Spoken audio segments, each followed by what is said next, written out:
Good morning, everyone. I'm James Jeffrey, the chair of the Middle East program at the Wilson Institute. Today's Building a Better Lebanon initiative is organized in cooperation with knowledge partners that include the Atlantic Council, the Wilson Center, and the Italian Institute for International Political Studies. The project is sponsored by Beirut-based Al-Iqtisad wal Amal, which is the Arab region's leading business communications group. I would also like to welcome as our keynote speaker today my longtime Foreign Service colleague and former U.S. Ambassador to Lebanon, David Hale.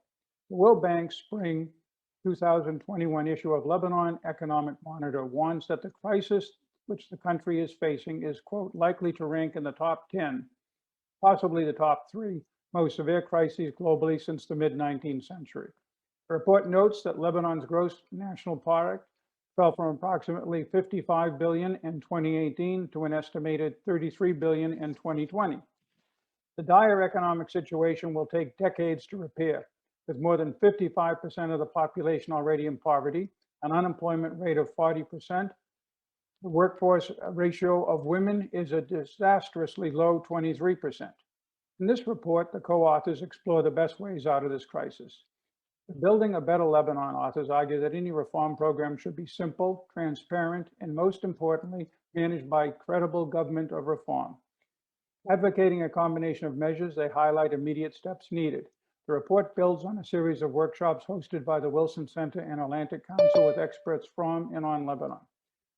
Let's look at the larger geographic picture for a moment, please. The international system has interests that justify emergency economic assistance to Lebanon. First, to prevent creation of a failed state. Second, to keep Lebanon from the larger conflicts in the vicinity. Third, to support more than 2 million Palestinian and Syrian refugees. Fourth, to undergird Lebanon's magnificent experiment in cross-ethnic and cross-religious communal life. Finally, to avoid its subjugation to any outside power. There is currently a general international consensus linking serious economic support for Lebanon with major reforms to attain effective governance, root out corruption, maintain capable nonpartisan armed forces, and undertake economic recovery and rebuilding. Longer term, the international community expects Lebanon to conduct elections in the spring of 2022. I will now turn the program over to Ambassador Giampiero Massolo, President of the Italian Institute for International Political Studies, to provide an overview of the European perspective. Ambassador Massolo is a career diplomat, most recently served as coordinator of the Italian intelligence community, and is also an adjunct professor both at the School of Government of the LUISS University in Rome and at Sciences Po, Paris School of International Affairs. Ambassador Massolo, please. Thank you very much, Ambassador Jeffrey. Please let me say how pleased and honored I am to be in this broad conference about building better Lebanon, and how much we at ISPI enjoyed cooperating with Wilson Center and the Atlantic Council. And I also want to greet Ambassador Hale and to thank him for having accepted to be our keynote speaker today. And also thank you very much to our panelists. By the way, 3 of them, Rand Gayat, Hoop Tran, and Melissa Kurma, are co-authors of the report. So thank you all very much. Of course, Lebanon is a systemic crisis. It is a crisis that has both bilateral and national consequences and national risks, and presents also major risks from the systemic point of view for the region itself. I would even dare to say for the international community as such. It's actually a multi-layer crisis. It's political crisis, economic, financial, humanitarian, cultural, and as usual, unfortunately, in the region, many external spoilers and people that are interested to the instability of Lebanon are not helping from outside. And there is also a third layer here, a layer that involves broader powers as the United States, as Russia, I would say, China, with its penetration in the region, which we need to contain. And I would say, of course, European Union. European Union, let's be frank, it's not exactly a master in handling regional political crises. There is still sort of a lack of identity for European Union on the international arena, and Lebanon is no exception for this. Not necessarily the European member countries represent a united front. But my hope, and it is not just a hope, it is also based on an increased and what I see as an enhanced way of cooperating among the European countries together.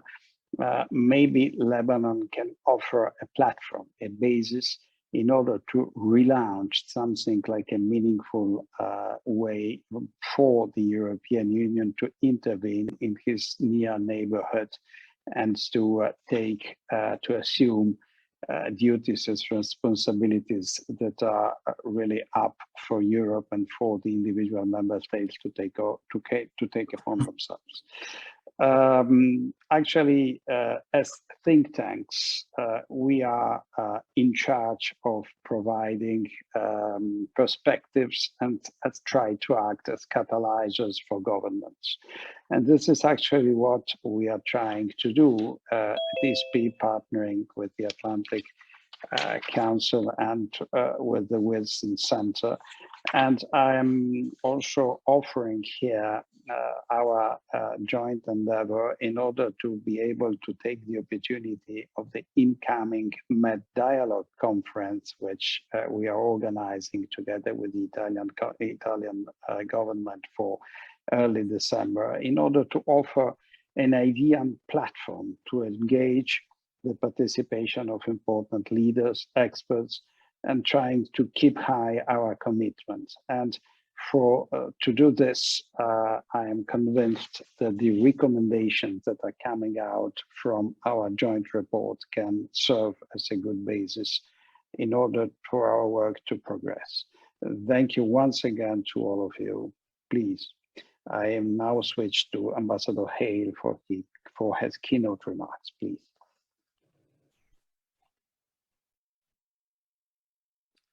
Well, thank you very much. I hope you can all hear me. And it's great to see so many friends that have joined us, and particular thanks to Jim Jeffrey and Marissa Hurma from the Wilson Center, and Hadley. I look forward to our conversation. Just to start with one point, I'm still an employee of the State Department, and I'm on detail at the Wilson Center. So I do want to say that my comments today are not on behalf of the US government or the State Department, but just based on my own observations.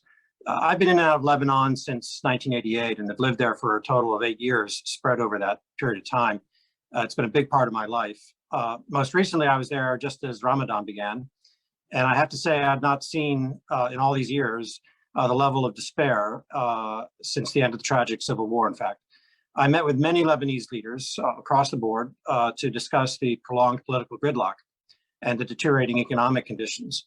I have to say, few shared the sense of urgency that they should have. I called for greater flexibility by those leaders to overcome the cabinet impasse that is impeding economic reform. And unfortunately, I've not seen such flexibility in the last 2 months or so, nor did I after I visited in August 2020 in the wake of the port explosion, nor after December 2019 when I visited as the current state of paralysis set in. Lebanon is precarious even at the best of times. Its structure of governance makes it hard to get things done by design, so that no community feels dominated. Historically, governments do very little, while a sort of economic free-for-all produces winners and losers.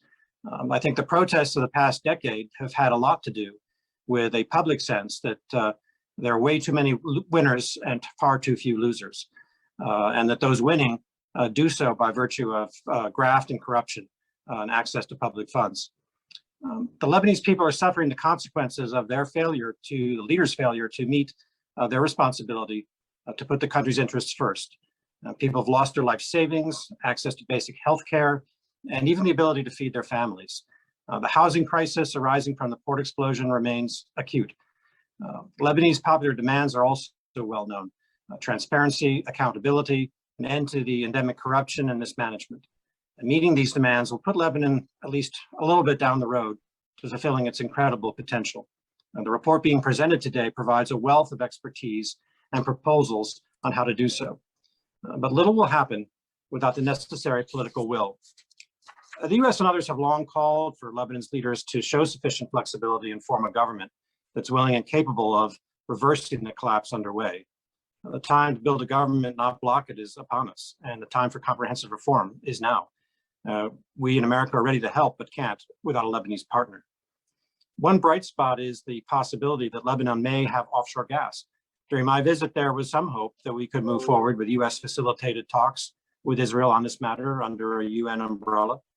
I hope that remains the case, and Lebanon's leaders will refrain from allowing their own competition to block progress that could benefit people on both sides of the border. Which brings me to Hezbollah.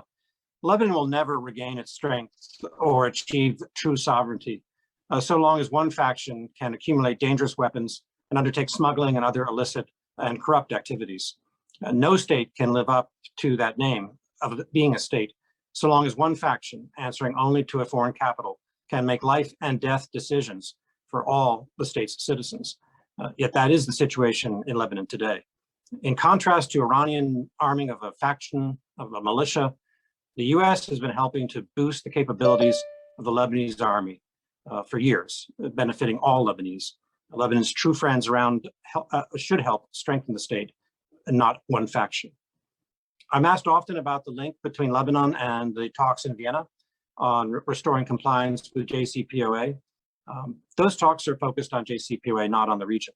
But the truth is, if we want a vibrant and peaceful Lebanon, we will have to address all elements of Iran's destabilizing behavior in the region, including in Lebanon. We will defend our interests and support our friends in Lebanon. And I believe that view is shared in Washington on a bipartisan basis. American policy in this regard is firm. So there is no reason for anyone in Lebanon to adopt a wait-and-see attitude. America's core interests do not shift year to year or administration to administration. There has been strong bipartisan support for our approach to Lebanon. But to succeed, Lebanese leaders have to do their part to undertake necessary reforms to salvage the socioeconomic situation and access the international financial resources that can help restore Lebanese faith in their future. Once they make that decision, once they show that political will, I think the report and the discussion we have today will help inform the tangible steps needed in order to fulfill those wishes. Thank you very much. I look forward to the discussion and hearing more from the experts. Over.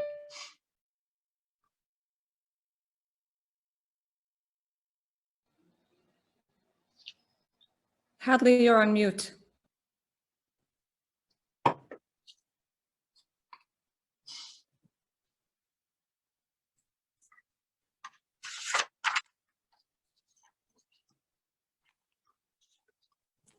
Excellent. Hope everyone can hear me now.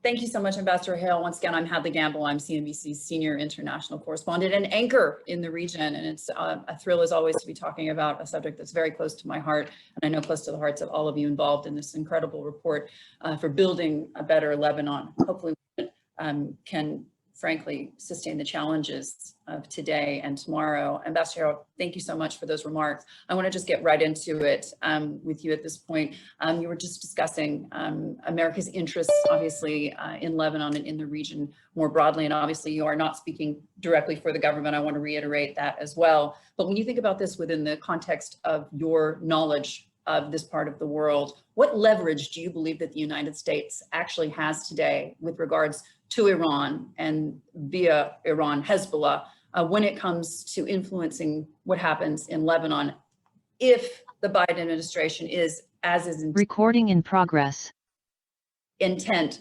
on getting a deal with regards to a new JCPOA? What's the leverage that the United States has at this point?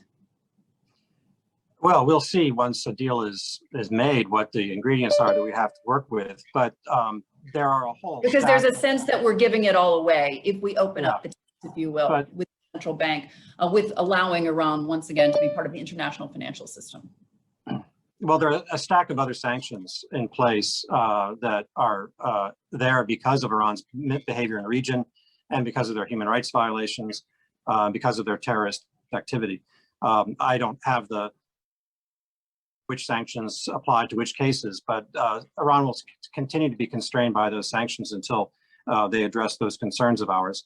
I think we also need to show unity of purpose and show that there's an alliance in the region of those who reject Iranians' behavior and to stand together and call out Iran's actions when they occur. So the reputational issue as well, I think, is important. So those will be the two main tools that we have. And I think it's very important that we continue to speak out and to make sure that no one forgets what Hezbollah and other proxies of Iran are doing. Who do you consider to be the real main partners of the United States in this, other than the EU? Because at this point, when I speak to leaders specifically in the Gulf countries, and I'm talking about the UAE, Qatar, and Saudi Arabia, they have a very, very hands-off approach to what happens in Lebanon. They seem to have given it up as a loss in that sense. Well, it is true that some of the senior Gulf officials have been very frustrated, as we all have been, by the situation that I described in Ambassador Masolo. But I noticed today that the Saudi foreign minister joined the French foreign minister and Secretary Blinken in a meeting on Lebanon, or at least partially on Lebanon, and there was a statement on Lebanon. So there may be a renewed recognition that however frustrating the situation may be in Lebanon, all of us have interests there. And we know from the historical perspective, if you look back over time, past crises, neglect of Lebanon will not make Lebanon better.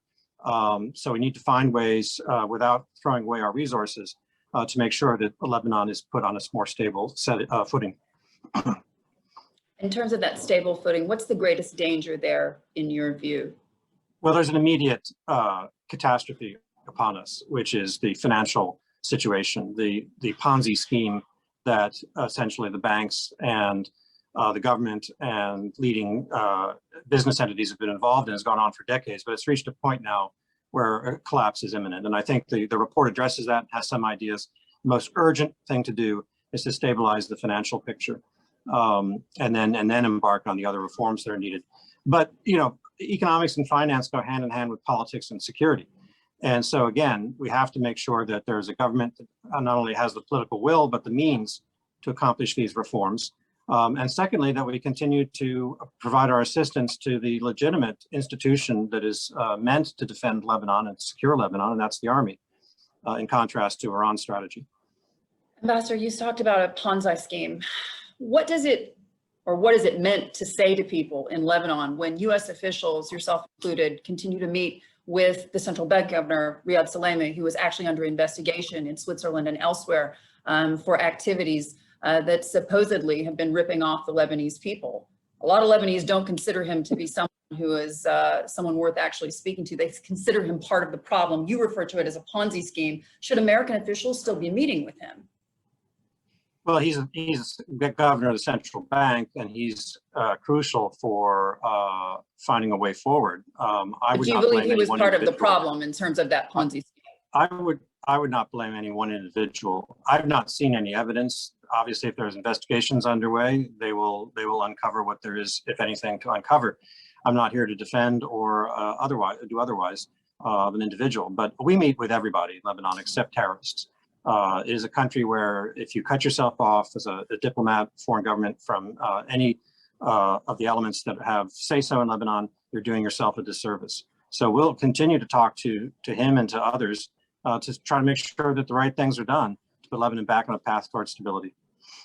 I understand what you're saying, but isn't that a form of financial terrorism to destroy a country's? The decisions were made by governments, and they were operating based on whatever inputs they felt were important at the moment.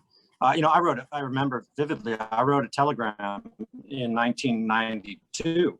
I was a political economic officer in Beirut, where I wrote extensively on this problem. And I said, this is going to collapse any moment. Of course, that was 1992, and here we are. It continued for quite a while. There are a lot of people who've been involved over time and bear some responsibility for this situation. That's why it's so acute, as it has taken so long. It has dug so deeply into the institutions. We think about the political pressure or the political will that needs to be considered in order for anything to move forward in Lebanon today. Apparently the IMF today informed the caretaker finance minister that they might consider allocating as much as 900 million to Lebanon come August. That was just to boost the foreign currency reserves of the central bank. The problem, of course, for Lebanese folks, much more immediate. And of course, all of this against the backdrop of what we've seen coming out of this coronavirus pandemic globally. When you think about this with regards to the US government specifically, what can the US government or what can the Lebanese people hope for from the US government specifically in terms of trying to get back on their feet, at least in the short term? Because we can talk about building a better Lebanon as much as we want. The door has to be open, doesn't it? It does, but the key to opening the door is in the hands of Lebanese leaders. They have to demonstrate to us that they have the will and the capacity to take the reforms needed so that any international financing will not be wasted as it has been in the past. There's not going to be any international bailout. There will be substantial assistance for a reform program that's going to be painful. And I hope today there's some talk about that because the Lebanese people have had enough. And particularly, people on the lower end of the economic spectrum, lower income people just are living hand to mouth. And so there has to be found a way to not just impose the tough reforms, but make sure that people can survive. So if we see strategies from the Lebanese that demonstrate that, and again, I'm not speaking for the government anymore, but I was up till 2 months ago, and our lines have always been, you will see generosity from the international institutions, financial institutions where the US has a large vote.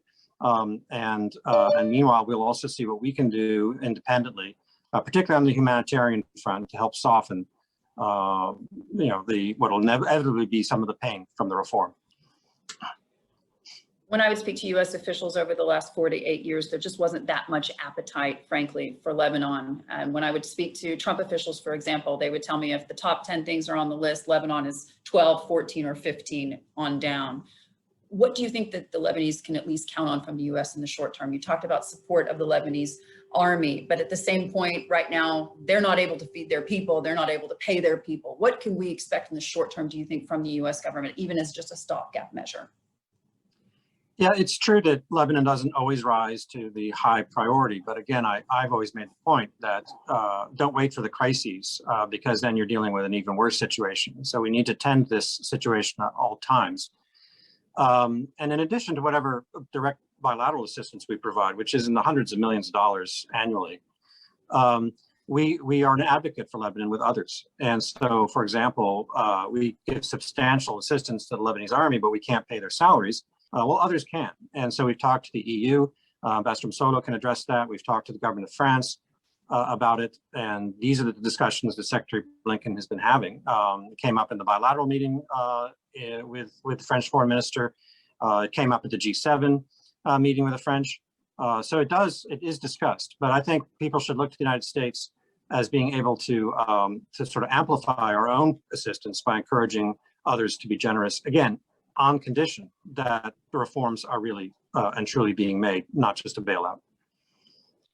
How do you respond to those who say that the Lebanese people are being held hostage by their own ineffectual and corrupt political leaders, that there is no way around it?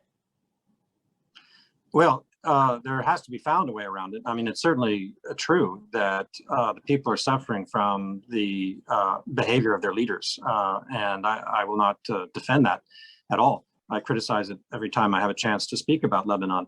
But we can't just abandon that, Lebanese to that situation. But then again, we've got to put the pressure on Lebanese leaders to make the right decisions. We can't do that for them.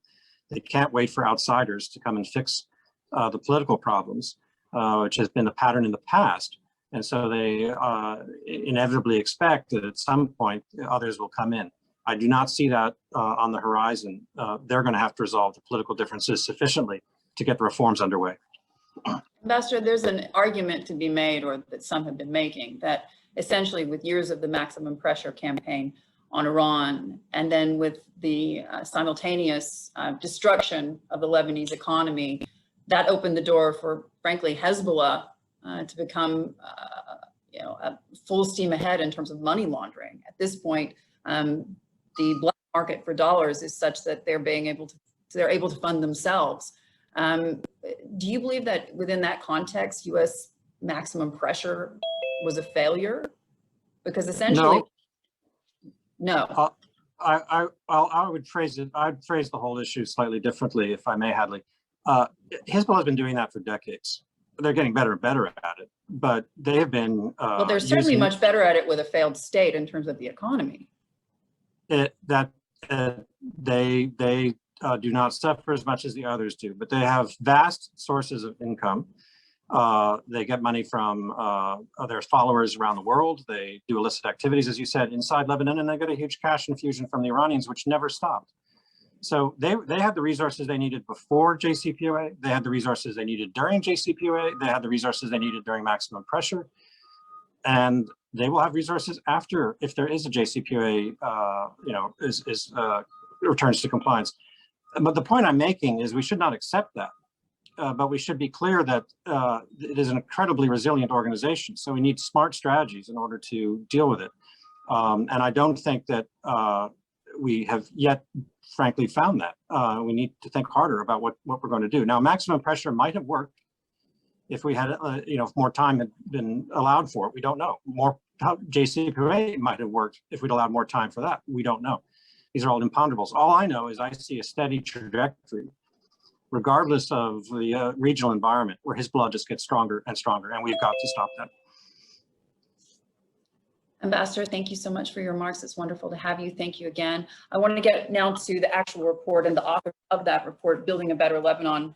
Ron Gaida is the adjunct professor from Harvard University. Marissa Kerma, of course, director, Middle East program at the Wilson Center. Hung Tran is a non-resident senior fellow for the Atlantic Council, and as a commentator as well on this report, Mohsen Khan, he's non-resident senior fellow for the Atlantic Council. He's also the former director for the Middle East and Central Asia, the IMF. It's wonderful to have you all join us, and thank you again so much for your work on this report. I do want to kick it off with Ron, however, and just to get to the initial question, really. I mean, we kind of all know how we got here, but if you'd like to just give us a brief overview of where we are at this moment and how potentially we could move forward in the coming days. As the ambassadors mentioned, we have elections supposedly coming up in the spring of 2022. There seems to be some movement, at least within government at this point. Ron, take it away.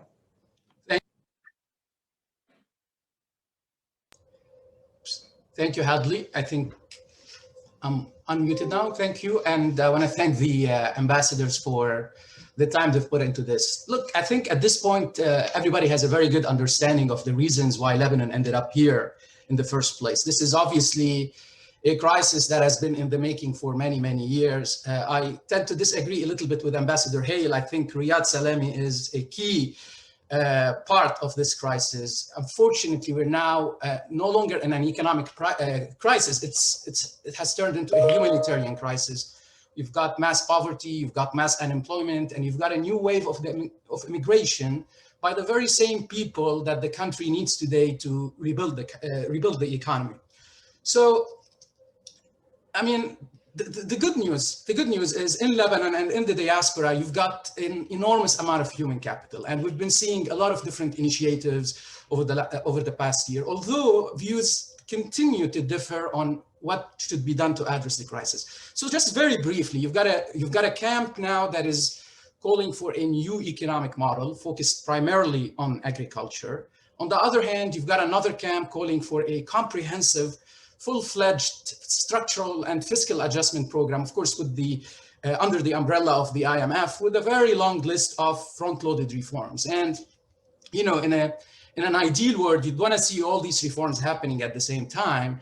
But experience from other countries, and especially fragile states like Lebanon with very weak cohesiveness, very weak institutions, have actually shown that it's very difficult to actually adhere and to stick to a program that is very intense like this. I mean, I myself, and I know that my colleagues here on the panel have all worked on IMF programs and have all seen programs that went off track because it was very demanding. So the bottom line, it's not really a shortage of economic ideas. It's mainly what is lacking today is a pragmatic and reliable roadmap for implementation, for implementing all these ideas in a way that you don't really threaten the stability in the country. You've got a very fragile state. And My three very brief points on here, and basically, I mean, let me make it clear what needs to be done, and then we can talk more about the specific. But the very first step here is we need a government. There is no way we can move forward without a government, and not just any government just for the sake of forming a government. We need a credible government of reform, a government that owns what it says it wants to do. We need a government that's very well represented by the private sector. These are basically the people who will be creating the jobs. And you cannot really bypass the government. We've seen a couple of initiatives talking about reform, plans directly with the private sector. Unfortunately, if we want to go to the international community, IMF, World Bank, and others, their bylaws would not allow us to bypass the government. So that's the first key point. The second most important point, and that has to do basically with the multilateral corporations, and specifically here I'm referring to the IMF. Look, I mean, there is no doubt that the IMF's blessing is going to be extremely important. The IMF is going to be key in any future program for Lebanon. But in my view, that this narrative today, that a comprehensive IMF program with so many different reforms is actually a bit premature. It's going to be very difficult to negotiate. And in fact, IMF financial resources aren't really very important. What is important is the financial resources that's going to come from donor countries, from bilateral countries, from the diaspora. So before we even talk about an IMF program, what Lebanon needs to do is to, first of all, re-engage with the international community. You cannot cut yourself off the world, as Ambassador Hale said. You cannot cut yourself off the world of the Gulf region, of all your friends, and then go ask for an IMF program. And that gets me to my last point, and I'll make it very brief. What type of program we need to do, we need to basically think about today. So given what we all discussed, given the fragility of the state institution, given weak cohesiveness, a very long history of sectarian conflicts, political instability in Lebanon, I think any program that is radical, that is dramatic, is not only going to be counterproductive, but may actually end up undermining the entire reform process. So Lebanon really needs, sadly, a very simple, transparent program focused in the immediate term on what I call the low-hanging fruit. And these are basically initiatives that would deliver just very quick, tangible, and wide-ranging benefits for everybody in the economy. And this will help, gradually build confidence so that all stakeholders in the economy can actually buy into a longer-term process of reform. So I'll leave it here and turn back to you, and we'll talk more about it later.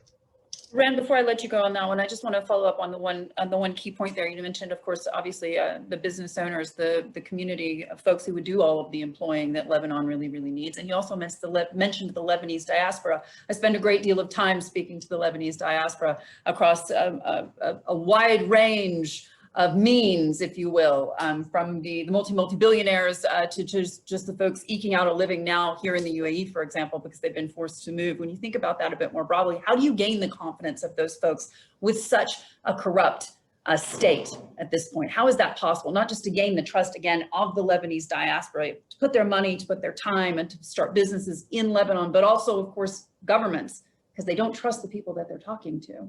Well, first of all, you need to give them the opportunity to decide on the future of the country. So that's why when I go back to the first point, which is we need a government, these people need to have a seat on the table. People from the diaspora, people from Lebanon, women is the most underrepresented asset, underestimated asset in Lebanon. So these need to have a say on any future program. And that's the first key point. The second key point is, look, there's plenty of things that you can do to regain confidence, but the process is going to take time. Reforms take a lot of time to lead for positive results. I mean, I think the first very important thing to do so that you can give the sense that you're actually serious about reforms is maybe start with the World Bank. The World Bank has an asset recovery program. This is something that could perhaps give a good sense of commitment. Obviously, today, as you know, Hadley, political leaders, they have no appetite for reform. I mean, anything that would give some hope, an asset recovery program with the World Bank, anything on corruption, a committee that is serious about corruption, publicizing public officials' assets. All these are, small steps to a much longer process of reform, and they will help build confidence, but gradually. You cannot, the point is you cannot really shock the patient to prosperity in one day. Otherwise, the patient is gonna die. You gotta do it step by step, and it's gonna take a lot of years, as Ambassador Jeffrey said at the start of this. I want to bring in Hung Tran on this as well. When you think about this a little bit more broadly, just even the first step of this building Lebanon, building a better Lebanon, we're talking about stopping that bleeding. And Ren was just saying you can't do it. You can't shock the patient while they're on the operating table. Walk us through the minimum required at this point, in your view, to get Lebanon at least stable in the short term. Well, from the point of view of the financial sector and the collapse of the banking system, several things are needed right away. Number one, a serious audit of the central bank and the banking sector in Lebanon to really ascertain the magnitude of the losses in US dollar denominated loans and bank deposits. Lebanon has the highest ratio of US dollar denominated claims in terms of loans and deposits, almost 5 times the GDP of the country, the highest in the world. And since the US dollar inflow has been cut significantly over the past 2 years, there's no way for Lebanon to continue with that model to import US dollar to fund a necessary import and to sustain and service such a huge amount of US dollar denominated bank loans and deposits. So number one, serious audit. Number two, to realize that the losses to the banking system, both the central bank and the banking system, commercial banks, is significant and tremendous. According to the Lebanese government owns plan for rescue and reconstruction, more than 60 billion US dollar losses sustained by the central bank of Lebanon, including all the losses hidden by financial engineering maneuvers and transactions that the central bank has been put on, and more than $80 billion of losses for the commercial banks. The talk now is to really build in or to get the shareholders and the creditors and the large depositors of the banks to absorb the loss. Yes, that has to be done. But even if you build in all the shareholders and most of the wealth of the large depositors, it may not be sufficient to absorb the scale of losses that I have indicated and to provide fresh capital to recapitalize the banking system to set the basis for a recovery for the Lebanese economy. And number three, therefore, it is clear that Lebanese will need foreign assistance, fresh capital from outside the country, either from friendly countries or from the diaspora to recapitalize the banking system. And therefore, they really need to demonstrate that they are willing, happy, and able to undertake at least the minimum reform in the banking system to get that support.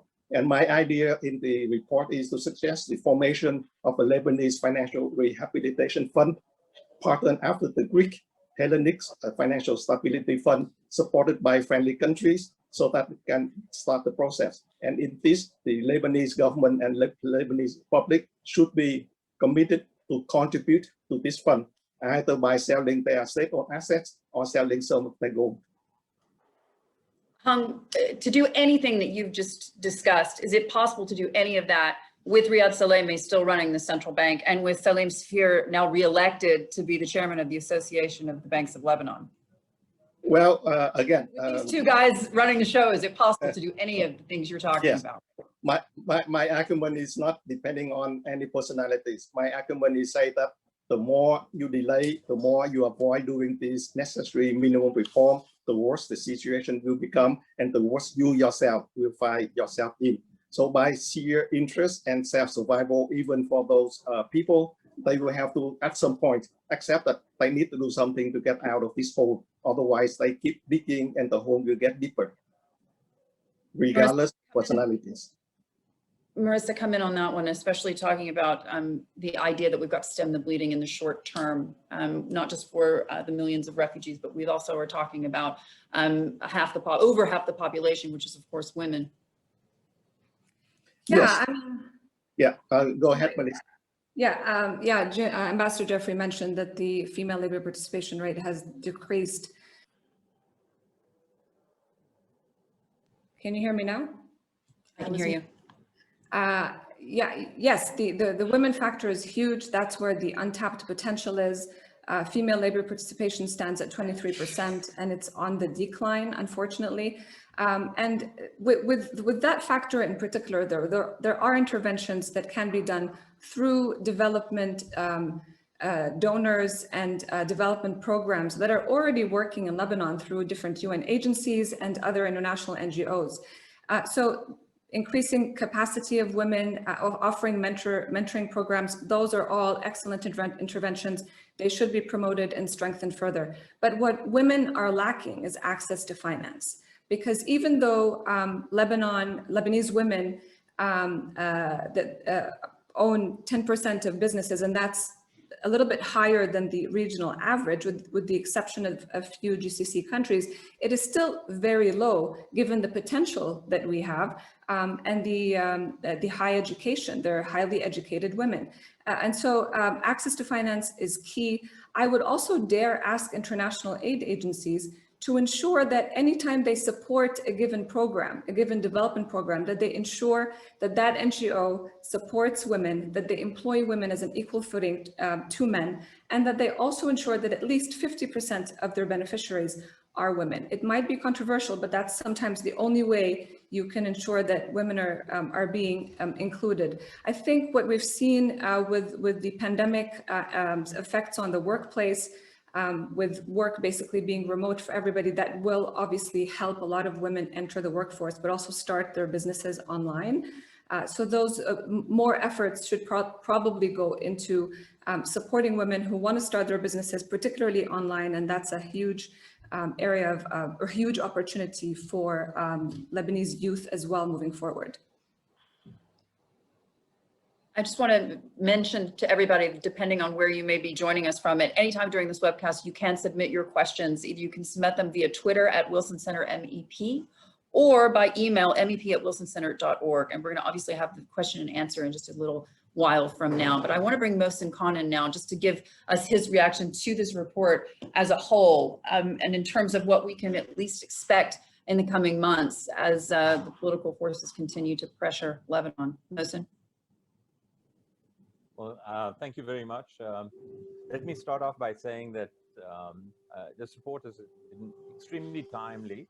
But let me just go step back a minute and say the Lebanese crisis that is not a surprise that it's a crisis. I think Ambassador Hale mentioned that in 1992 it was the crisis then as well. The fact of the matter is, why has it taken so long to actually erupt into this situation that we face now?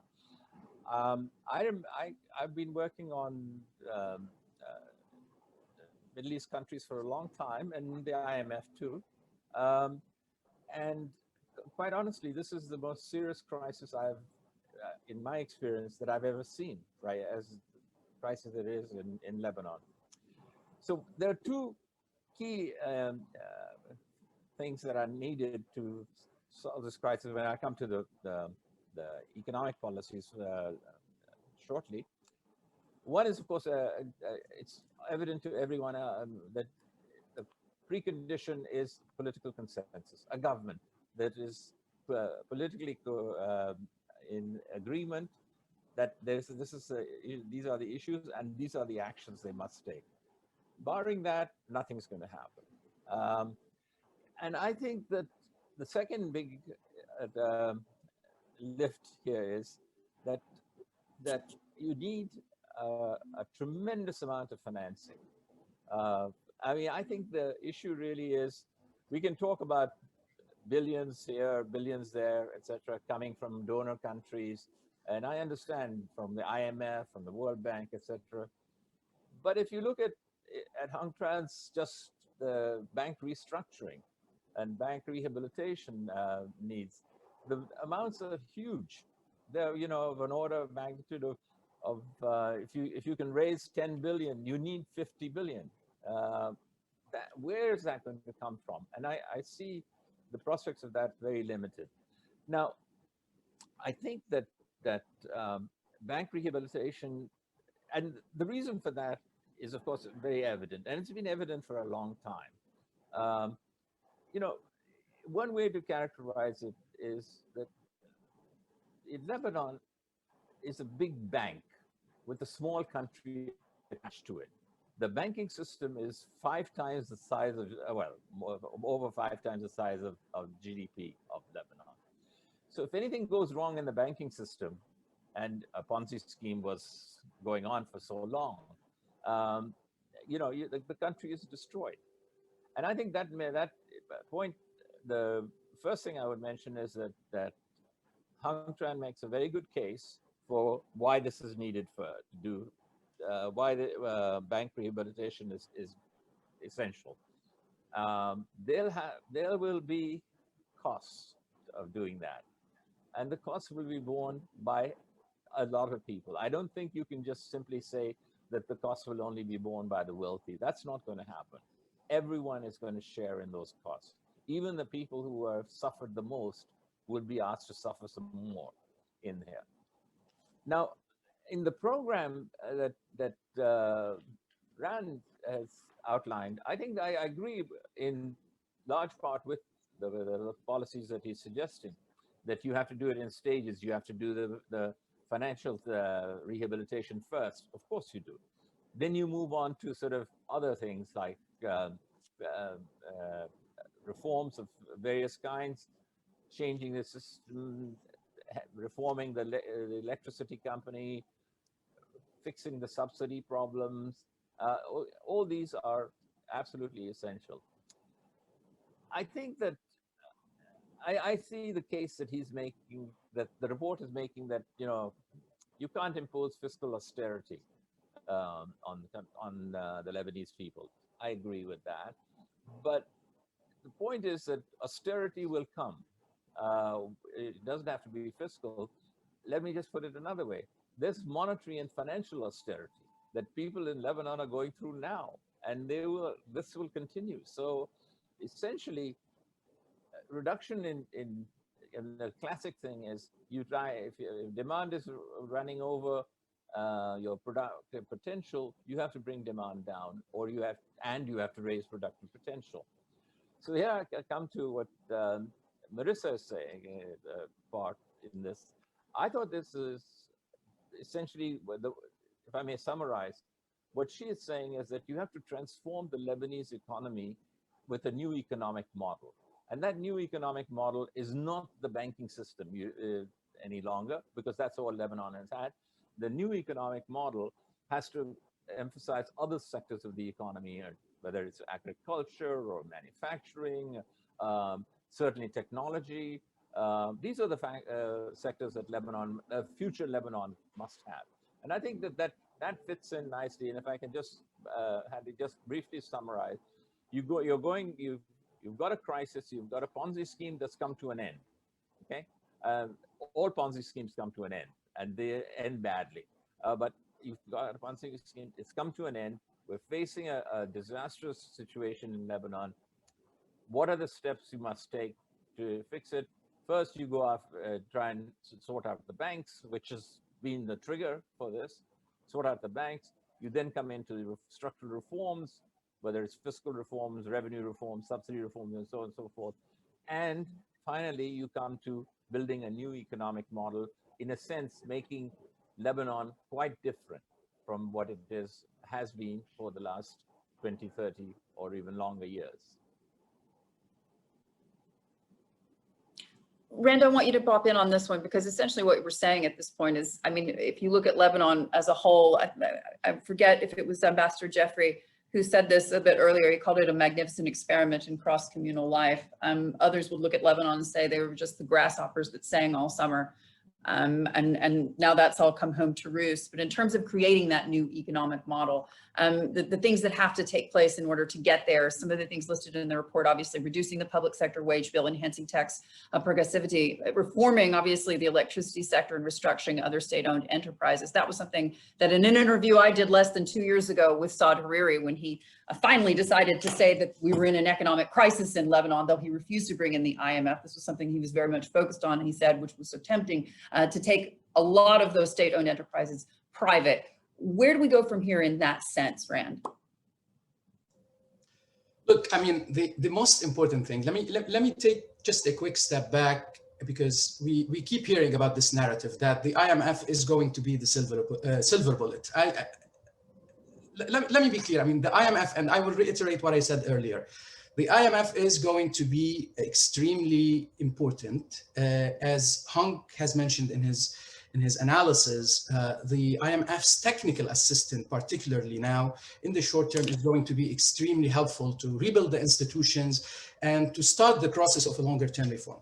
But any program, any plan, any stabilization plan needs to be very well tailored to the Lebanese situation. It needs to take into account, you know, the underlying institutional capacities. If you bring, Hadley, all the financial resources today and you dump them into Lebanon,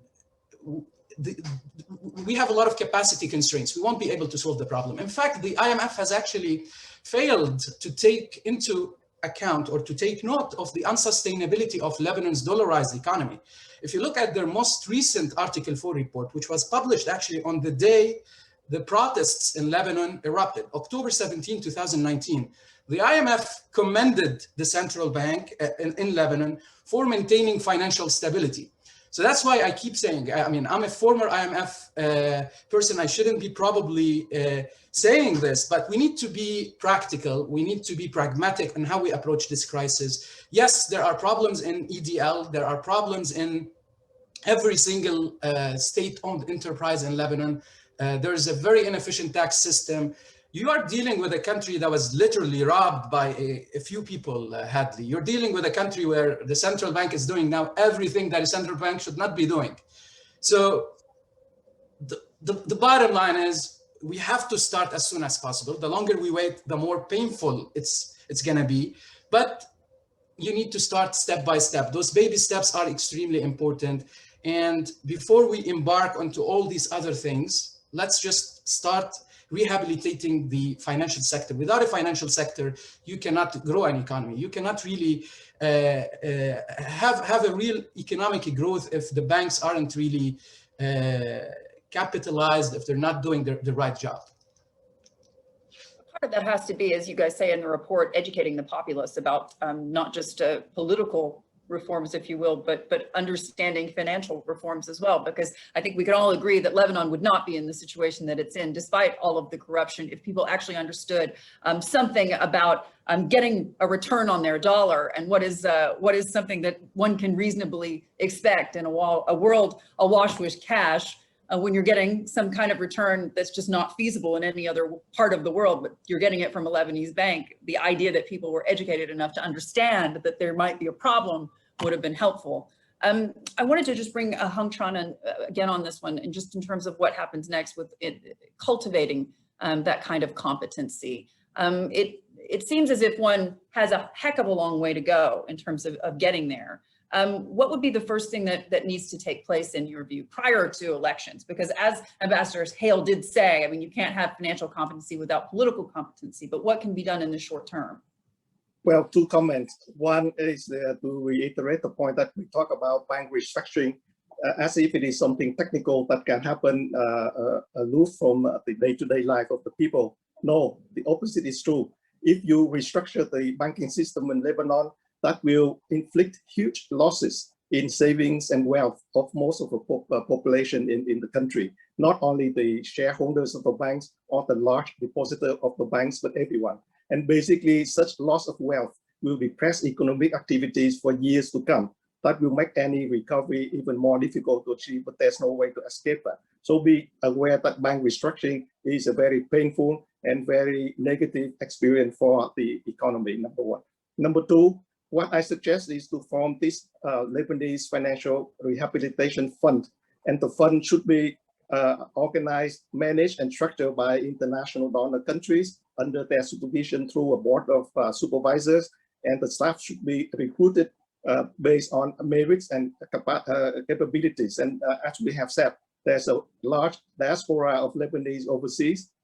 Many of them are financial experts or banking experts. They can be recruited and staff this fund. And the fund will have the task of really overhauling the whole banking system in the country, auditing the banks, including the central banks, and resolve the banks, merge with banks to reduce the number of banks registered with the central bank, around 142 banks down to, let's say, 10 or 12 viable banks.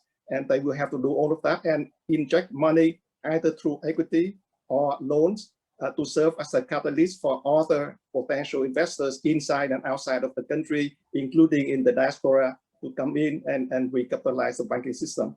And that is the very minimum that they can do so that they can begin to get a banking system or banking entities that can support economic activities.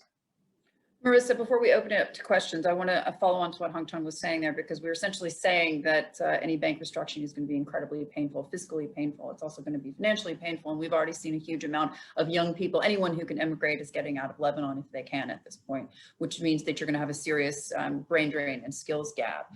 What do you think is the greatest challenge there in trying to maintain some kind of livable country, if you will, while at the same time implementing the reforms that Lebanon has to implement in order to continue as a viable state?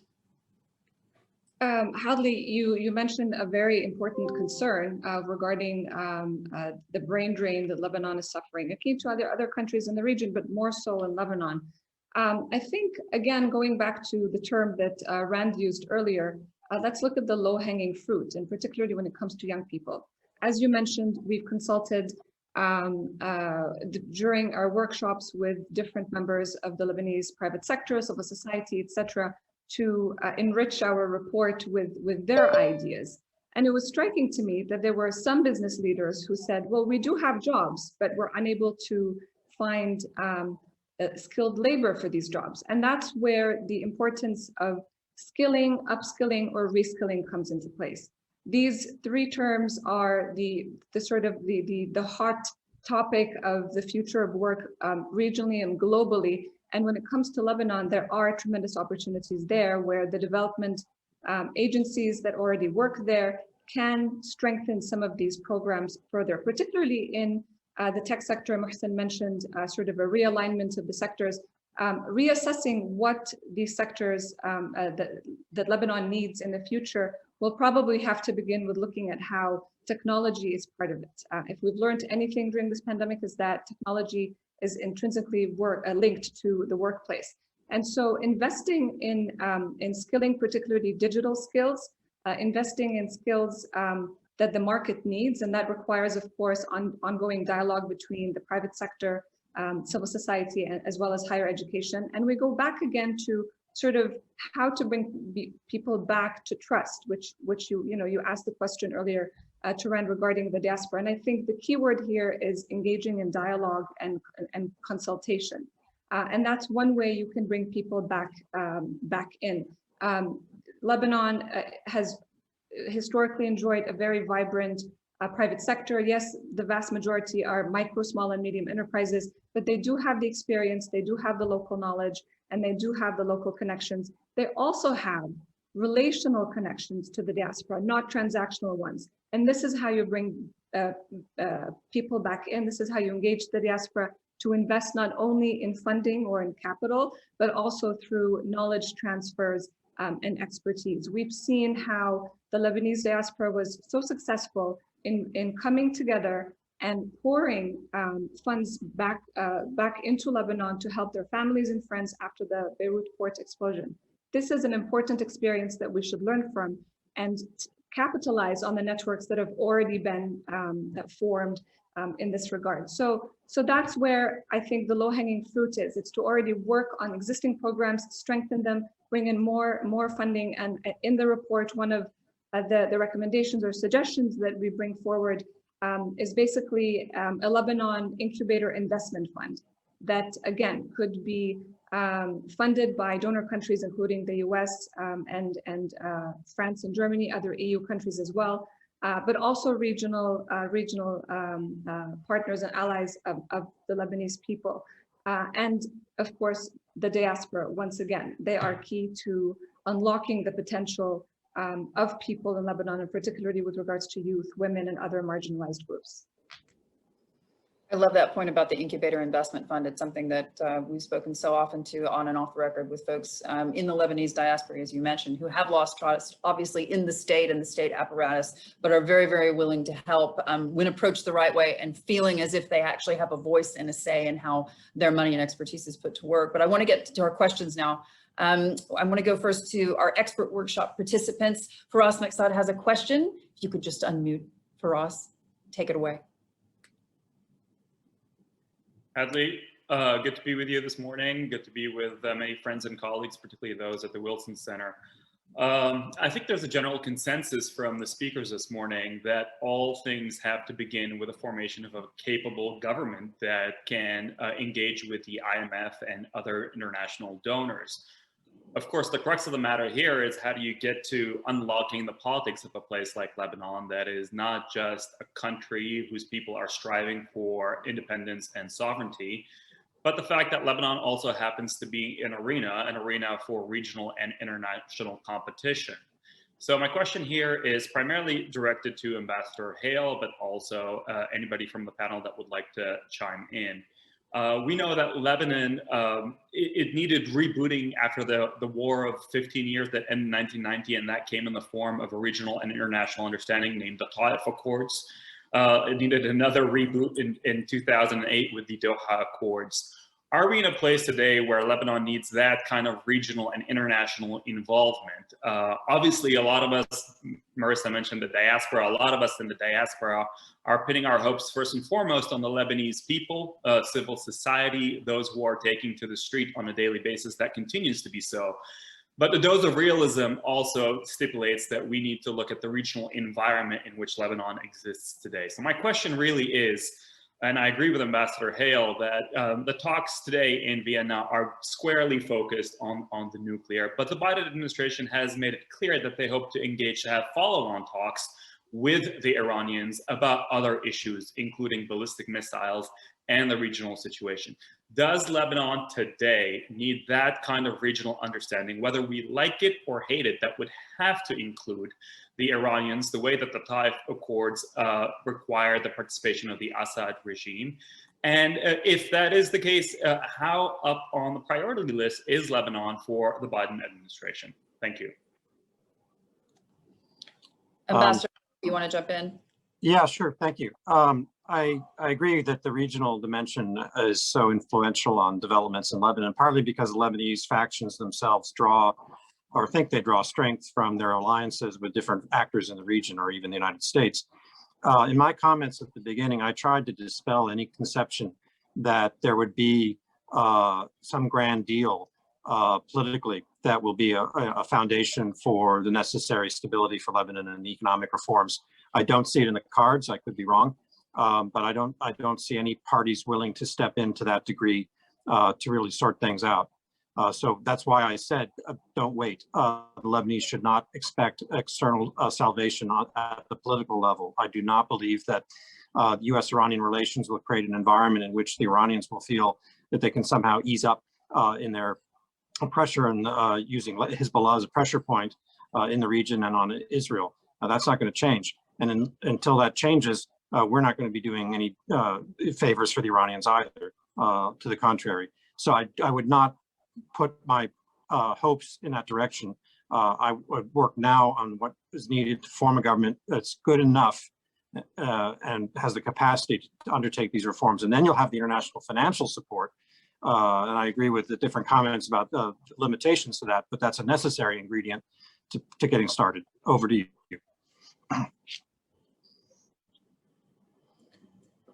Just to follow on to that quickly, Ambassador Hale, when we talk about the potential for a dual track there to the JCPOA conversations happening in Vienna, to your knowledge and your work, that is not happening in tandem. No. pretty certain that's the case. There is a recognition that the regional issues are going to have to be addressed, but I don't believe that's been raised directly with the Iranians. We are going to have to see a strategy, though, that supports our friends and allies against Iranian pressure. Back to you. I want to bring in our next question. This one is also from our expert workshop participants, Dr. Joseph Jabili. Yes, hello. This is a question for also Ambassador Hale. Hi, David. So while it's understandable that the U.S., France, and other friends of Lebanon are still pressuring the current decision makers in the country to do the proper reforms and to implement what's been demanded by the people and the international community. But, how can you expect from those who ruined the country, the so-called now mafia militia clique, to fix those problems, the problem they created, at the same time when they lost the confidence of the people, the diaspora, and even quite honestly, many also official abroad? And shouldn't we be more focused on instigating the change, focusing on elections on time, but maybe as soon as possible, engaging, empowering those who want the change, whether established opposition party or new groups? That's the question. Thank you. Thank you, Joe. Great to hear from you. Yes, there's much truth in what you say. It's not in my power, or I believe any one single person or government's power, to bring about the kind of sweeping political change that you're describing. I think we have to understand that there's ingredients that we have to work with, whether we like it or not. As some speakers said, the reforms are needed now. Economic reforms are needed now. So the sooner we can get a government reform that can at least begin to address these things, even if it's imperfect, I think will be a better outcome than the deterioration that we're experiencing now. I would say that while I share your negative assessment of many of the factional leaders, there are others who are prepared and understand the urgency of the problem and the nature of the problem. So we need to support them as well. I would, on the topic of elections, we certainly are very concerned about them. This is a focus in Lebanon during my conversations there. In fact, partly it's an impediment to getting moving on some of the key decisions that need to be made as people sort of maneuver over that. The United States position's been firm and will be firm. Those elections need to occur on time and be free and fair. And we'll see if the people are allowed to express their will, what changes that will bring. Ambassador Hale, you're not speaking for the U.S. government anymore. Can you give us a hint on some of the people that you think are part of the government or should be part of the government? No, I mean, I know from my time in Lebanon that anything someone like me says about personalities or predictions will be a problem. So no, I don't want to go in that direction. Our next question from the workshop participants, Dilip Rata. If you want to unmute. Thank you. There are three, I'm not able to start my video, but anyways, there are three channels for mobilizing diaspora resources for Lebanon. One, you have talked about skills. There are two others, remittances and diaspora investments. On remittances, very easy to pinpoint that sending money from Australia to Lebanon costs about 12% in fees. And sending money from UK to Lebanon also on average costs more than 10% according to remittance prices worldwide database of the World Bank. That's a low-hanging fruit. Remittances were about 33% of GDP in Lebanon. So that's an obvious point. And on diaspora investments, mobilizing diaspora investments, a potent tool to be explored that could be explored is diaspora bonds, where you sell the government or a reputed private company in Lebanon issues a retail diaspora bond in denominations of $1,000 or $2,000 and markets it abroad, properly registered in the proper SEC, Securities and Exchange Commission. That I wanted to leave you with that as a financing tool that could actually mobilize billions of dollars per year potentially for Lebanon for all kinds of projects and programs. Thank you. Hadley, mind if I jump in quickly? Yeah, absolutely. Dilip, thanks for your comments. We do actually very briefly discuss diaspora bonds in the report as a tool to also engage the diaspora, but you are the expert on this, so thank you for your comments.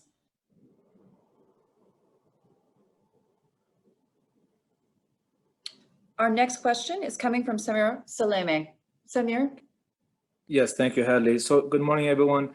Ambassador Hale said when he was here a few months ago, he was surprised how grim the situation is or was. I would say now, 60 days later, those days will look back as being literally giddy. Things have gotten far, far worse in the last 60 days than they were 60 days ago. And as we sit around and talk, Rome is burning, or in this case, Lebanon is. And the only one that's going to win out of this thing is the only organization in Lebanon that has the organization and the wherewithal to stand firm, and we know who that is. So all that's going to lead us to a failed state very quickly, and that's not good for our neighbors to the south or to anybody in Lebanon. And everybody who can get out of Dodge, so to speak, is getting out. And when we look back at this a few years from now, I think this immigration that's happening now, this brain drain that's happening, is probably the worst that's going to have the worst effect on this country. The financial situation is bad, as we know, but fixing Lebanon, speaking as a businessman, is not that complicated. This is a very small country. We don't need that much money in the scheme of things. So money we can get, financing we can get one way or another. The situation is, how can we get the people against the current situation, the people who went down to the street on 17 October 2019, to unite. The issue here right now is nobody knows what is required to get this government that everybody's looking for. And my question, I guess, is to Rand, is what can the international community here do to help guide us? We were talking about Riyad Salemi earlier, no relation to me, by the way, just to be clear. Most people in Lebanon still think he's in place because the US government wants him to be in place because they support him. Nobody understands the situation. Nobody understands what does the international community want so that we can unite behind it. And when we go into the elections, hopefully we have elections next year, we actually have a chance to put in a few people in parliament, because as we are right now, we're going to fail again because we're not united. So what can the international community do to help us unite and prepare for the elections next year? And what can we do in the meantime as literally the country is disintegrating around us? Thank you. Ambassador Hale, do you want to jump in there? Because it kind of follows on to what I was asking you earlier about the fact that most Lebanese see the US meeting with someone like a Riyad Salemi as an endorsement of him and his policies. Sure, although I thought the question was directed at Rand, but it's not the United States' place to comment on the qualifications of different Lebanese officials. This is from the Lebanese system to work out. All I said was that it is a common practice of American diplomats, particularly in a place as complicated as Lebanon, to have contacts with everybody. And Riyad Salami is in a key position in influencing a resolution of this problem. So I think it would be not particularly effective to neglect that relationship. But it's up to the Lebanese on what they're going to do in terms of these positions and so forth. But maybe Rand wanted to talk about it as well. Yeah, let me How do we get there? Let me just say a few things. I want to first echo what Ambassador Hale just said. I mean, there is no tool, there is no event, there is no financial engineering or any change in regional powers that would help Lebanon if the Lebanese do not help themselves. That's number one. I mean, before we talk about the international community, they need to unite and they need to decide on how they want to move forward in the next couple of years. Two things I would say about the international community. There is today a loan from the World Bank, I think $280 million, which is supposedly going to be dispersed to help the most vulnerable groups in society. I think the World Bank needs to do way more than that. Let's not forget, Hadley, that in 2011, I mean, starting 2011, Lebanon welcomed and integrated more than million refugees from Syria. And I think this is in the words of the World Bank director from a couple of days ago. I mean, I don't think the world has responded back to this generosity in the right way. And there needs to be much more that the World Bank and other institutions that they need to do. There is an idea, and I know you've been talking about it, Hadley, for a couple of days now, which is using sanctions as a pressure point. I personally think there is a big question mark on how effective sanctions could be.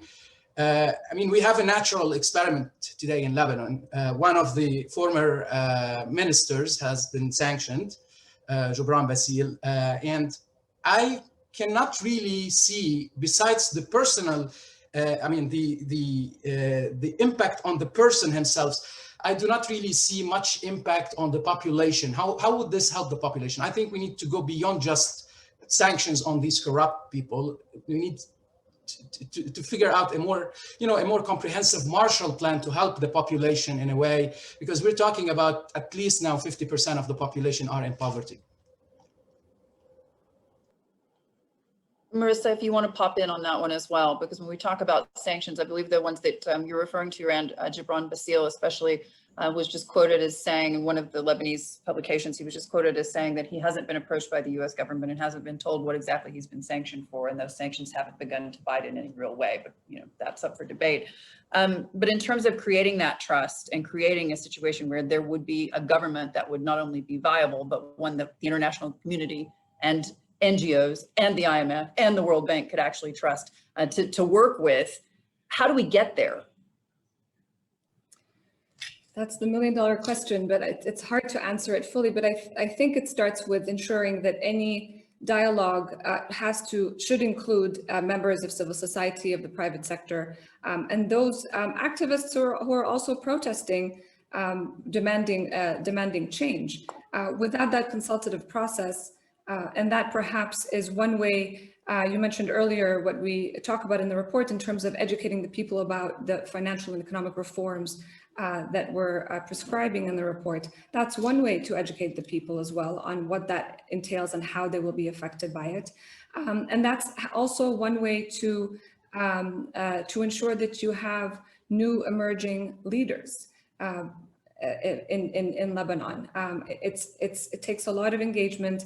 We've already talked about investing through skilling, and I want to go back to the skills, because one of the sort of major items on the agenda in any skilling discussion is the need for what they're referred to as soft skills. I like to call them essential skills, and those have to do with communication, negotiation, how to work together in a team, how to build a team, critical thinking, leadership. Those are important skills that are definitely missing and are in need, in demand, not only in Lebanon, but regionally and globally as well. And this is how you plant the seeds. Yes, it's a long-term process, but you have to start somewhere. And again, the donor community, international organizations who are already working in that space, they are not solely working with the Lebanese people, but also working with refugee populations. This is how you focus on those sort of medium to long-term solutions. There's no quick fix to this. I want to take one more question from the expert workshop. It's Rima Fraji. Rima? Hello, so I come from the agri-food sector, and we've been meeting quite regularly as a private sector network, trying to work on two key issues. One is to lobby, and we need help in that, actually, even in financing the lobbying that we're planning to do, to allocate responsibility back to where responsibility should be. We believe there's been a deliberate attempt at reducing confidence with the private sector. And the other aspect is, how can we bridge between the existing businesses that have the capacity to grow and accelerate the growth of these incubators or any other work that you're doing as NGOs or international organizations without access to financing. So there's a lot of businesses here that are still viable, that can still contribute to the economy and can accelerate this growth. And we would like to see how can we bridge our work with the work that you're doing. Rand, would you like to take that one? I want to go back to the point that Marissa and Dr. Dilip Ratha brought up, which is, I think, fits very nicely in this particular field, which is the diaspora bonds. The idea of a diaspora bond is to involve the Lebanese abroad in basically projects in Lebanon, and mainly projects that appeal to them. So I know a lot of the Lebanese in the US, in Europe, all over the place, in the Middle East, are very interested in helping. They just don't want to go through government institutions. And the government, the diaspora bond, or what people refer to sometimes as a patriotic bond, is a way to channel the money rather than actually getting it through the banking sector and being it spent on unproductive resources. It's a way to channel the money to these projects that are really important and appealing for us outside healthcare, agriculture, development. And you know, without really getting into the technicalities of it, it's a win-win scenario. I mean, on one side, it would be structured in a way that would provide the Lebanese abroad with a much higher return on how much they would get if they leave their money in a US bank account, for example. At the same way, it would provide the Lebanese in Lebanon, the private sector and institutions in general, with a cheaper way to basically source financing. It would be much more cheaper. It would be structured in a way that would make it much more cheaper to raise funds rather than going on the international markets. I think the diaspora bond is an excellent idea. It's been implemented in many different countries in the region as well, and it was very successful in raising a lot of funds. I think we should take this seriously, and we've been talking about it for quite some time now. Hadley, can I add a comment here? Yes, please. Yes, I just want to bring to your attention that a revitalized and viable banking system is a very important source of financing for small and medium-sized enterprises. And that is the case for every other countries, even in the US. So I think that restructuring the banks can serve the purpose of making financing available to more participants in Lebanon. I want to take it now to the first question from the actual audience, beyond our workshop of participants. This question concerns the energy sector. It's one of those big ones that we talk about on CNBC on a regular basis. Essentially this question, the electricity sector is at the heart of the economic and fiscal crisis, accountable for about 40% of the public debt. Lebanon has been suffering from a chronic electricity shortage for almost 3 decades. The question, shouldn't reforming the energy sector be the priority to recover the country? And what should be the key factors in reforming that sector? Rand or Hung, which one would you like to take a stab at this one first, if you would? Let me say in less than a minute, it's a priority, but it's not the immediate priority, just because you don't want to overwhelm the institutions and the country. It's a country that is flat on its back right now. And there's so many things that are considered priorities. I mean, the tax system is a priority. The banking sector is a priority. Every state institution, the customs, controlling the border is a priority. A new monetary policy regime is a priority. But I think, in my view, and I think Hung would agree, and that's his expertise, the most urgent thing right now is to get the banking sector, and then we can embark onto EDL and other things. Absolutely, there's a huge drain on the budget that came from EDL. I think the World Bank estimated it in around like $43 billion. It is an important reform, but I would say let's wait until we first deal with the bleeding. Hung, do you want to address this as well? Sorry. No, I agree with you completely. Thank you. And then our second audience question concerns the justice system. The justice system in Lebanon is on paper that of a republic, but in practice, selective enforcement happens across all judicial rulings. Can Lebanon realistically achieve economic stability without a credible and accountable judicial system? On a limb and say the answer to that one's probably no, but take a stab at this one in terms of the judicial accountability at this point.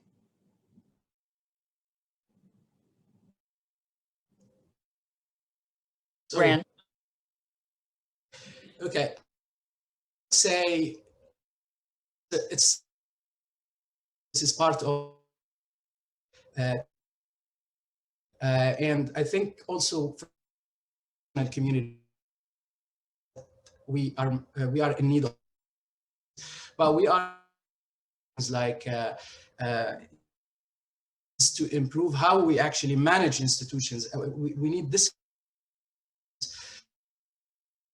the judiciary sector and other sector, but definitely this is something that would need to be in place.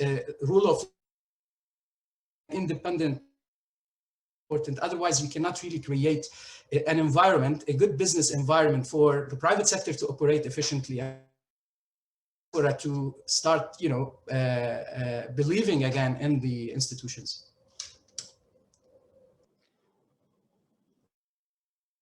A little earlier today with the Lebanese parliament approving this 1 year 556 million ration card. This was for 500,000 families. That essentially amounts to $3. There are a lot of things to be understood about this in terms of criteria moving forward. But stopgap measures like this one obviously are just not to stem the bleeding. And as the panelists have said multiple times, to fix the situation in Lebanon, it's going to hurt, and it's going to. I want to get the final thoughts from each of the panelists on this one, just in terms of what happens next, the short term, and then we'll Ambassador Hale in terms of what could potentially be expected in his view from the international community and what has to be done, at least in the short term, to get us there.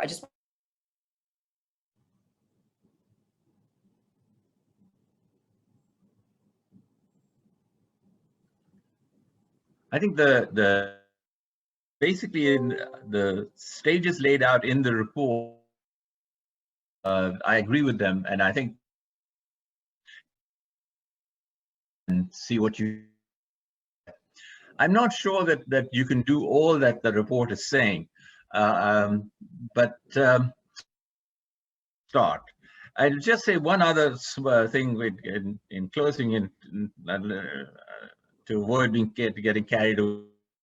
Diaspora bonds are in principle a good thing, but diaspora bonds are very much like Eurobonds, because basically they are a government of Lebanon, and therefore they're like Eurobonds. So I don't see the market for diaspora, whether it ran like you call them patriotic bonds, etc.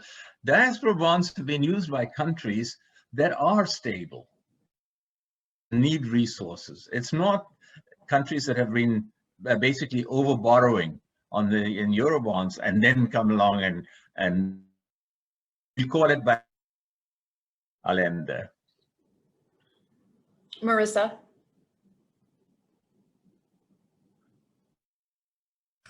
Thanks, Hadley. I think I'd leave everyone with this thought, summarizing sort of the economic Mohsen described about my chapter.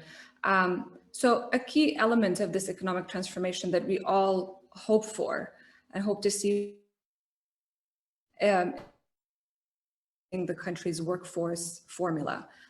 So on the supply side, emphasizing skills, particularly marginalized, but also on the demand side, access to finance and facilitating access to markets. And one way we can do that, shop for SMEs, and sort of work through existing frameworks that exist. And I'm going to leave you with one example. The FTA with the EU came up, and this is an opportunity for some of the EU countries to come in and perhaps train and build sector to enable small and medium businesses to grow their businesses and access markets in Europe. Thank you. Hung? Well, time is of the essence. The longer this crisis lingers on, the worse it will become. And the worse the suffering of the people in Lebanon, humanitarian crisis, but also for neighboring countries and the international community if Lebanon becomes a failed state, spewing out refugees and terrorists, destabilizing the whole situation. So I think that I hope this situation will, and this logic will eventually crystallize and focus the minds of the people So that's a minimal agreement to reform will come from. Rand. My last point is just to remind the international community that Lebanon is extremely fragile. It's extremely unstable at the moment, and it requires a very pragmatic, customized, and patient approach. Despite all the weaknesses that we talked about today, and despite what we brought up in the report, let's not forget, in Lebanon and in the diaspora, there is an enormous amount of human capital. There is a lot of potential, and it's not the end of the road. This is, of course, not Argentina. This is not Greek. This is not even Venezuela. It's a very unprecedented crisis, but the Lebanese can do it, and I'm sure they will if they come together. The first step, let me end it with this very first step, is we need to create a government. There's nothing we can do. There's nothing we cannot talk to the international community if we don't have a government. And this needs to be a very credible government of reform. Thank you. Ambassador Hale, I just want to get your final thoughts on this one, obviously from the wealth of your experience, and we deeply appreciate your participation in this. And I bring it back to this quote, the magnificent experiment in cross-communal life that cannot be allowed to fail. It cannot be allowed to fail for the region. It can't be allowed to fail for Western powers, and certainly it cannot be allowed to fail by the United States. Ambassador Hale, your thoughts? I completely agree. The United States does not want Lebanon to collapse further than it has already, but no external power can impose a political compromise on the parties inside Lebanon. And we can urge and cajole, but they have to make the decisions necessary. That's what I've said to them on 3 consecutive visits to Lebanon in the last year and a half. There's no absence of great ideas on what needs to be done in the economy and on reform. We heard many of them today. I agree about customizing things, but what's absent is the necessary political flexibility and will. The Lebanese have to take the first steps. They have to form a government, and then the international community will help. The path to recovery will be very long and very painful. But I too have faith in the Lebanese people. You look around the world and you see countless success stories, and those successes can occur in Lebanon again with the right kind of leadership. Thank you, Hadley. Thank you, all of you. Once again, ambassadors, ladies and gentlemen, thank you all so much for joining us. And hopefully this is not the end of this conversation, but actually the beginning of a much bigger conversation. I want to say thank you all very much again, and thank you on the part of CNBC as well.